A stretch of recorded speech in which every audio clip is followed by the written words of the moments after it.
बाळासाहेबांच्या तमाम शिवसैनिकांना तुमच्या ह्या अनिश गाढवेचा, बाळासाहेबांच्या लहानशी शिवसैनिकाचा आणि शिवसेनेच्या प्रवक्त्याचा मानाचा जय महाराष्ट्र.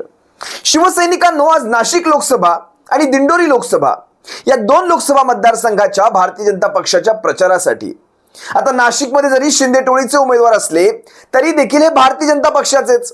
कारण संबंध महाराष्ट्रभर ज्या जाहिराती तुम्ही पाहतायत, धनुष्याच्या जाहिराती तुम्ही पाहतायत, त्या प्रत्येक जाहिरातीवर तुम्हाला नरेंद्र मोदींचा फोटो दिसतो, बाळासाहेब दिसतच नाहीत.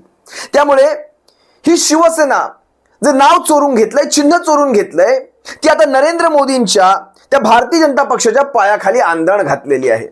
त्यामुळे आमच्या लेखी हिला आम्ही नकली सेना देखील म्हणणार नाही, कारण नकली म्हणताना देखील पुढे हा सेना शब्द वापरावा लागतो आणि तो आमच्या ओठातून उच्चारला जात नाही. असो, तो माझा विषय नाही. पण आज दिंडोरी लोकसभा असेल, नाशिक लोकसभा असेल, या दोन लोकसभांच्या प्रचारासाठी नरेंद्र मोदी नाशिकमध्ये येणार होते. नाशिकमध्ये मला वाटतं पिंपळगाव बाजार समितीच्या त्या प्रांगणामध्ये त्यांची सभा होती. मला मुंबई तकचा एक व्हिडिओ माझ्या पाहण्यामध्ये आला, अतिशय दिलचस्प. नेमकं घडलं काय त्या मुंबई तकच्या व्हिडिओमध्ये? ज्यावेळेस मी पाहत होतो, बारीकीने पाहत होतो, ज्यावेळेस मुंबई तकचा, मला त्या रिपोर्टरचं नाव आठवत नाही, पण नवीन रक्त, आणि नवीन रक्ताला विशेष एक मानाचा जय महाराष्ट्र नक्कीच करावा असं वाटतो. काल परवामध्ये महाराष्ट्र टाइम्सच्या एका पत्रकाराने त्या किरीट सोमय्याला ज्या प्रकारचे, ते नवीन रक्तच, या नवीन रक्तामध्ये अजून भेसळ झालेली नाही, ती या सत्तांच्या पदांची अजून भेसळ झालेली नाही.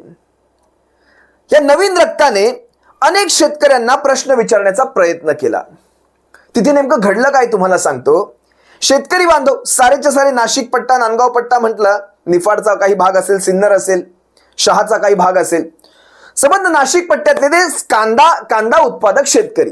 कारण नाशिक म्हटलं तर तुम्हाला कांदा आणि द्राक्ष या दोन पिकांशिवाय जास्त काही ऐकिवात येणार नाही. द्राक्ष सध्या बाजूलाच ठेवूया, आपण येऊया कांद्यावर.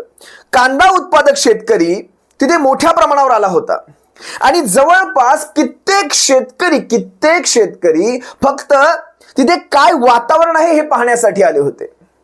ज्यावेळेस शेतकरी मीडिया समोर येऊन आपली आपबीती सांगत होते, आपल्या बाबतीत जे काही घडतंय, कांदा पिकाला जो काही भाव मिळतोय, निर्यात बंदीमुळे त्यांचं कशा प्रकारे नुकसान झालं, ऐन कांदा भरत असताना ज्या प्रकारे निर्यात बंदी केली गेली आणि देशामध्ये स्टॉक वाढवला गेला, त्यामुळे जे भाव गडगडले, या सर्वावर ज्यावेळेस शेतकरी व्यक्त झाला, त्यावेळेस मात्र तिथे पोलीस प्रशासन आलं आणि पोलीस प्रशासनाने एकाला बाजूला घ्यायला सुरुवात केली.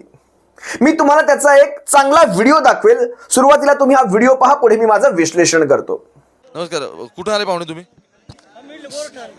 शिरोडा गोरठाण. मतदारसंघ कोणता लागतो तुमचा? नाशिक दिंडोरी? दिंडोरी मध्ये. बरं, मला सांगा, आता इथं काय सगळेजण शेती करता? काय लावलं आता वावरात? वावरात काय, आता आमच्याकडे द्राक्षाची बाग आहे, टमाटे, आंबे, कोबी, फुलवर सगळंच. सगळं आता काढलं. साधारण काय बाजारात भाव आहे आता? आता मार्केट आता ते आता लावेल ना, आता लागन करेल ती, आता लागन. कांदा काढून पडलेला आहे. हो, मग कांद्याला भाव किती मिळाला तुम्हाला? भाव आता मिळायला पाहिजेत, पण तो असा समाधानकारक नाही. असं मिळायला पाहिजे पण समाधानकारक नाही तुमचं. हो, नक्की काय झालं? तो मिळेल ना. पोलीस आलेत, त्यांना बाजूला घेतात, काही माहित नाही. एक मिनिट, आपण तोपर्यंत यांच्याशी बोलू, त्यांना ते बाजूला घेतात. काय झालंय नक्की कांद्याच्या बाबतीत? बरं, मार्केट कमी आहे थोडं. काय झालं? ओके, त्या सगळ्यांना पोलीस तिथून घेऊन चाललेत. बहुतेक सस्पिशियस काही असू शकतं. असं काय नक्की कारण आहे अजून काय कळलेलं नाही, पण त्यांच्या हातात तर VIP पास आहेत आणि इथले बहुतेक SP आलेत, ते त्यांना बाजूला घेऊन चाललेले आहेत. बहुतेक संशय असल्याचं कारण असू शकतं, पण काय एक्झॅक्टली आपल्याला पण खरं तर माहिती नाही. एकदा आपण विचारायचा प्रयत्न करू की नक्की काय झालंय. काय झालं साहेब? त्यांना घेऊन चाललेत सगळे? नाही, काय नक्की झालं माहिती? ते बोलत होते. आणि काय झालंय, आज सकाळपासून नाशिक मधल्या किंवा दिंडोरीतल्या पोलिसांनी वेगवेगळ्या ठिकाणी, ज्या ठिकाणी त्यांना सस्पिशियस असं काय वाटत असेल तर त्या ठिकाणी त्यांनी लोकांना ताब्यात घ्यायला सुरुवात केली. कारण कांदा उत्पादक शेतकऱ्यांचा आक्रोश इथे मोठ्या प्रमाणात आहे असं सगळ्या स्थानिकांचं म्हणणं होतं, कारण भाव मिळत नाहीत. आत्ता ज्यांच्याशी मी बोलत होतो त्यांचंही हे म्हणणं होतं की बाबा आम्हाला भाव मिळालेला नाहीये, तर आपण नक्की काय झालं एकदा ते बघू आणि परत इथे बाकीच्या शेतकऱ्यांचं काय म्हणणं आहे ते पण जाणून घेण्याचा प्रयत्न करू. माध्यमांना इथे एंट्री नाही असं सांगितलं जातंय, पण नक्की काय म्हणणं आहे एक्झॅक्टली किमान नाही सर ऍक्च्युली झालं काय किमान एवढं काय बघूया चला एक्झॅक्टली नाही ते बोलत होते कारण त्यामुळे तुम्ही चला मी बोलतो जरा ठीक आहे चलो ठीक आहे ते आणखी काही लोकांना ताब्यात घेतले त्यांची चौकशी सुरू केली आणखी कोण इकडे आलेत का आपण त्यांच्याशी पण बोलण्याचा प्रयत्न करू नक्की काय इथली स्थानिक परिस्थिती आहे कारण काही लोक म्हणतात की आम्ही आलोय तर हे सगळं बघायला आलोय पण इथे मतदान तर काय करणार नाहीये तर आपलं काय लावलं वावरात काय नाही आता भाजी करेल भाजी करणार आहे आता मग काय मार्केटमध्ये भाव वगैरे मिळतात का बाजारभाव कसे? मग भरपूर भाव भरपूर भाव आहे पैसे भरपूर मिळालेत काय कुठे भरपूर भाव मग त्यातलं भरपूर भाव म्हणते मग आता तिकडे काय भाव आहे का नाही भाव नाही ना भाऊ मालायला भाव नाही नाहीये मालायला कुठे भाव आहे? तुम्ही काय लावलं होतं आता वावरात आम्ही लायले कोबी लावले भाजी लावले पण ते असेच पैसे निघालेत का काचे पैसे होते पैसे निघाले नाहीत नाही नाही काय नाही काय झालंय ज्यांच्याशी बोलतो त्यांना पोलीस बाजूला घेतात असं झालंय आणि पोलीस सगळ्यांना बाजूला करतायत आपण जरा आणखी काही लोकांशी बोलण्याचा प्रयत्न करू काय झालं थोडस रस्त्यामधून या साईडला इकडे येऊ का बरं ठीक आहे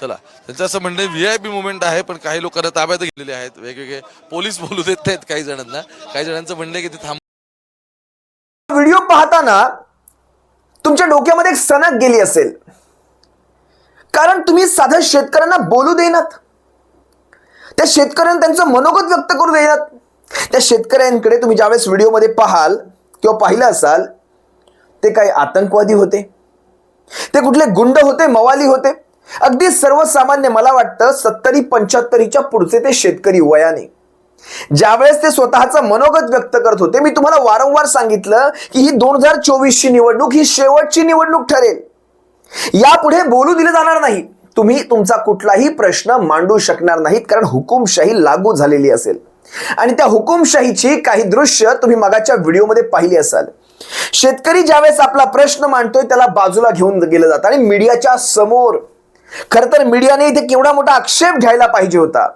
की आमच्या समोर तुम्ही शेतकऱ्याला बोलू देईनात खऱ्या अर्थाने प्रशासनाला हा जाब विचारला पाहिजे होता पण तसं काहीच घडलं नाही जो शेतकरी कॅमेरा समोर येत होता जो शेतकरी भाववाढी विषयी बोलत होता त्या प्रत्येक शेतकऱ्याला हेरून त्याला बाजूला घेऊन गेलं जात होतं म्हणजे जो शेतकरी हर हर मोदी घर घर मोदी करेल त्याला काहीच केलं जाणार नाही पण जो शेतकरी भाववाढीच्या विरोधात बोलेल त्याला मात्र बाजूला घेऊन गेलं जाणार तुम्ही पाहिलात तो व्हिडिओ तुम्हाला मी आणखी एक व्हिडिओ दाखवतो या व्हिडिओमध्ये एक शेतकरी स्पष्ट सांगतोय त्याने त्याची व्यथा मांडली आणि त्यानंतर हा शेतकरी म्हणतोय ज्यावेळेस मीडियाने त्याला प्रश्न केला की एवढ्या सगळ्या व्यथा असताना तुम्ही इथे कसे काय आलात त्यावेळेस तो म्हणतो मी फक्त पाहण्यासाठी आलोय मी मत देऊ शकत नाही या भाववाढ करणाऱ्यांना मी माझं मत देऊ शकत नाही तुम्ही एकदा हा व्हिडिओ पहा पुढे मी माझं विश्लेषण करतो त्यावेळेस त्यांनी पूर्ण पाहणी केली पण त्या आमच्या शेतकऱ्याला म्हणजे एकदम बांधाला बांधच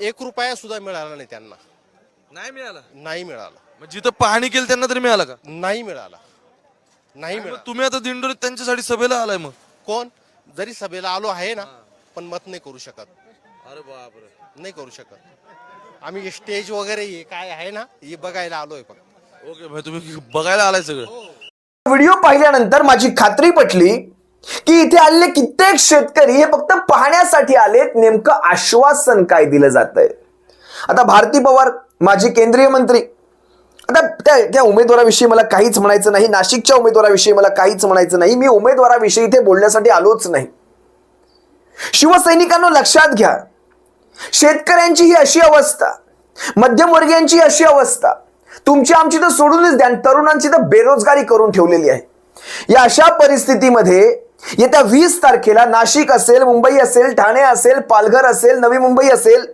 या सर्व पट्ट्यामध्ये जे काही मतदान होऊ घातलेलं आहे तुम्हा सर्वांना आव्हान करतो 2024 ही शेवटची निवडणूक आहे या निवडणुकीमध्ये तुम्ही ज्यावेळेस मतदानाला जाल त्यावेळेस विचार करा ही भुलवणारी कमळं ही तुम्हाला भुलवणारी कमळं आणखी भुलवत जातील अशी काही भूल देतात की माणसं नाचू लागतात तुम्हाला याचेही काही व्हिडिओ मी दुसऱ्या अंकामध्ये दाखवेल कशा प्रकारे माणसं अंधभक्त होऊन नाचू लागतात ते डोलू लागतात त्या अंधभक्तीच्या तालावर डोलू लागतात ही अंधभक्तीच आहे त्याचे व्हिडिओ मी काही तुम्हाला पुढच्या अंकामध्ये दाखवेल पण लक्षात घ्या ज्यावेळेस तुम्ही मतदानाला जाल त्यावेळेस सुज्ञ होऊन पुढच्या भविष्याच्या पिढ्यांचा विचार करून त्यावेळेस ते बटन दाबा. ज्यावेळेस तुम्ही हा विचार कराल त्यावेळेस नक्कीच तुमचं मन चांगल्या चिन्हावरच येऊन थांबेल याची मला खात्री आहे. तुर्तास तुम्हा सर्वांची रजा घेतो. सप्रेम जय महाराष्ट्र बाळासाहेबांच्या शिवसैनिकांनो. जय महाराष्ट्र. काळजी घ्या.